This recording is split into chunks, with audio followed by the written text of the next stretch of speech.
talk about Ghost Track, which is also known as Morris. This is written and directed by Jason Brown and is a low-budget British ghost story that reminded me a lot of an older property called The Red Hand Gang. Now that might be an obscure reference to a lot of you, so I'd also compare this in a way to Stephen King's It.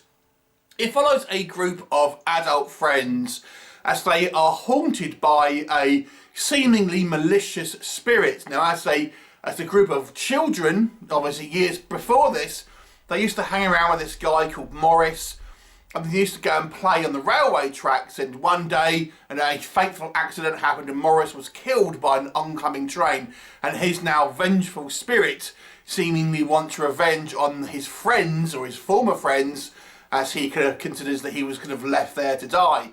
And it is up to this kind of group of friends to kind of figure out what is happening and see if they can kind of come up with a plan to try and survive. So this has kind of a couple of timelines. It's mostly focused on the kind of the adult timeline. We do get a few flashbacks when they were kids, however. So what do we think? What do we think works in this movie? Now I have to preference this by saying this is a very low budget movie. It has clearly a somewhat kind of amateur kind of feel to it. It's not, you know, a particularly high production in any sense. So we have to kind of look at it in the context of the kind of the budgetary range that this movie is made on. That said, I think this is a solid story. The kind of the idea of a kind of a deceased childhood friend is kind of, it feels like a classic kind of like ghost story sort of setup. You know, our friends, you know, refusing to believe that this is a real thing, and then coming to the realisation that their former friend is on the kind of the warpath for them, and what could they possibly do with a kind of a ghostly kind of killer on their tail. And I quite like the idea that this kind of set a lot of it by this kind of railroad. I think it was quite a good visual, and you know, I remember always seeing the kind of the PSA kind of ads when I was younger about kind of rail safety and things like that, and you know, many a time you think, oh man, that's got to be like a pretty bad way to go, getting splattered all over the place. So it kind of, you know, that has always been somewhat of a fear, and you hear about people's, you know, heads getting taken off and they look out the window, things like this. So I think the idea here of a kind of a ghost story set amongst a kind of a railway is an inherently spooky one, and it's also plussed by this kind of English kind of countryside that seems kind of very kind of out of the way, with the kind of the wildlife and the birds kind of chirping in the background and things like this. It gives it a somewhat kind of solitary kind of feel, and it gives this kind of this ghost character this kind of ambient menace that's kind of just like he's around in the area somewhere. The ghost effects themselves, I kind of liked. They kind of, he kind of looks a bit like a zombie in a way, to be honest, but they wisely keep his kind of face obscured for the most part, but when we do kind of see, I think it looks pretty good. It looked maybe a little bit too corporeal for my taste, but I understand the budgetary constraints there. But he does exude a kind of creepy kind of sort of menace, really, kind of slowly kind of walking towards his victims and things like that. I thought they did a reasonable job here of kind of setting up some sort of creepiness.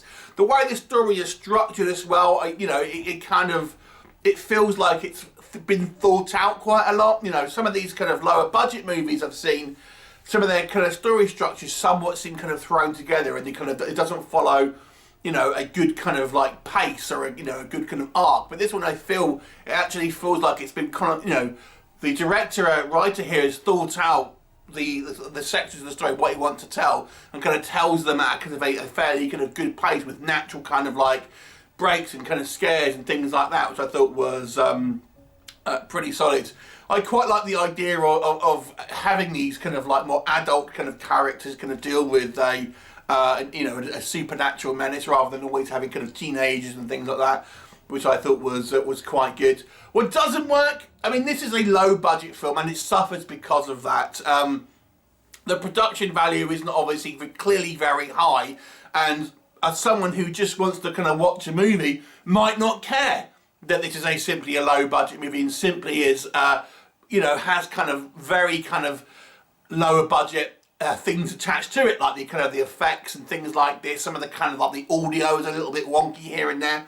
And it does exude that kind of low budget factor. So if you don't want a movie which is, it isn't super polished, then you may want to look elsewhere for this one, because this one does feel a little unpolished.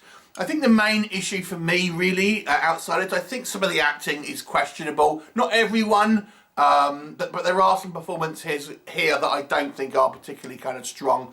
And there's also some scenes here that I think maybe were, the actors weren't particularly directed well.